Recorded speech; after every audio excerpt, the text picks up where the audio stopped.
তো বৃষ্টি ভেজা আকাশে রোদে দুপুরবেলা রোদ বৃষ্টি মিলেমিশে একাকার। তো ভাবি কি করব, তো ভেবে ভেবে ভাবছি একটু টক ঝাল মিষ্টি খাই, ভালো লাগবে। তো কার কার টক ঝাল মিষ্টি খেতে ভালো লাগে আপনারা অবশ্যই জানাবেন কমেন্ট করে। তো আমি কিছু কামরাঙা কেটে নিয়েছি, এই কামরাঙাগুলো খুবই মিষ্টি।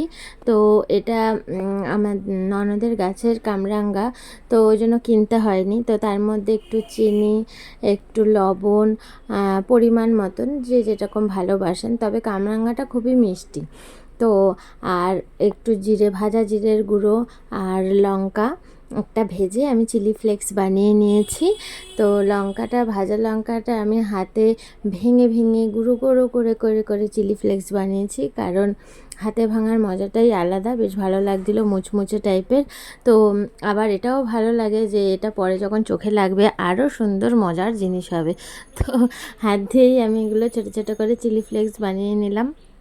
খুবই মুচমুচে ভাজা হয়েছিল, এজন্য ভেঙে যাচ্ছিলো। তো এটা ভেঙে নিয়ে এর মধ্যে হাত দিয়ে একটু মশলাটা মাখিয়ে নিয়ে তারপর একটা প্লেট ঢাকা দিলাম, দিয়ে ভালো করে ঝাঁকানাকা করে নিলাম, কারণ এর ঝাঁকানাকা করার জন্য সব রকম মশলাটা এর ভিতরে ঢুকে গেল। তা দুপুরে বসে বসে কি করব, তাই একটু কামরাঙা মাখা বানালাম, নিজেও খেলাম, আপনাদের সাথেও শেয়ার করলাম। তো ভিডিওটি যদি ভালো লাগে তো লাইক শেয়ার কমেন্ট অবশ্যই করবেন, আর পাশে থাকা বেল আইকনটি অবশ্যই ক্লিক করে দেবেন। তো এখানে আমি একটা ফ্লাওয়ার প্লেট নিয়ে তার মধ্যে সুন্দর করে সাজিয়ে নিলাম। যতই নিজে খাই একটু গার্নিশিং করে খেতে ভালো লাগে, ভালো পারি না, তবু যেটুকু পারি সেটুকু নিজের জন্য একটু সাজিয়ে নিলাম, কারণ কেউ তো টক খায় না আমাদের বাড়ির। তো সাজিয়ে নিয়ে এটা বানিয়ে ফেললাম। তো আপনারাও বানিয়ে খান, ভালো লাগবে বৃষ্টির মধ্যে।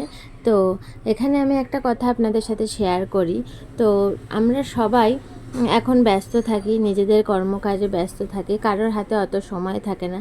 তবু তার মধ্যেও অনেকে ভাবেন যে কারোর ক্ষতি করে নিজেকে ভালো রাখা যায়, ভালো থাকা যায়। তো তাদেরকে বলি এটা একদমই ভাববেন না, কারণ এটা ভুল ভাবনা। ক্ষতি